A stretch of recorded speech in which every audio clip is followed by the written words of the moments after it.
Hello! তো দেখো আজকে আমার দাদার বাড়িতে মঙ্গলচণ্ডী পুজো। তো আমি সকাল সকাল স্নান করে রেডি হয়ে এখন যাচ্ছি দাদার বাড়ি হেঁটে হেঁটে। তো দেখো এখানে একটা গাছ আছে, বেল গাছ, আর এত প্রচুর পরিমাণে বেল এসেছে দেখো।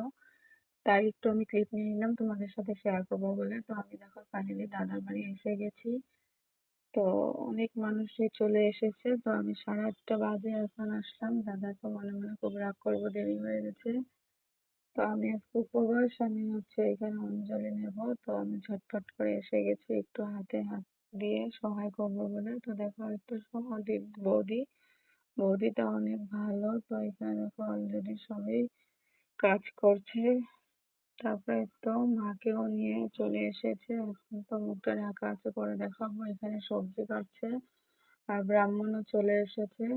আর দেখো এই তো ফাইনালি মুখটা খুলে দিল, কি সুন্দর দেখতে, রাস্তা খুবই মিষ্টি। আমার তো দেখে খুব ভালো লাগছে। আর আমি এই পুজোটা প্রথম দেখছি, আগে দেখি নেই। কারণ আমরা তো আনন্দমার্গী, আমাদের বাড়িতে এই পুজোটা হয় না। তবে এখানে মায়ের কাছে আশীর্বাদ নিলাম, মনের কথা বললাম। তো মা নাকি খুব জাগ্রত, সংসারের মঙ্গল করে। তো তোমরা সবাই মায়ের কাছে আশীর্বাদ নাও।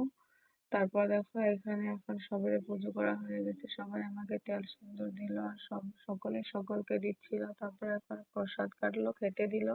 তো এই তো আমার দিদি, আমার মেয়ে, দিদির ছেলে, আমরা সবাই খেতে বসে গেছি। তো আমাদেরকে এখন প্রসাদ খেতে দিচ্ছে। তো টাটা, তোমরা সবাই ভালো থাকো।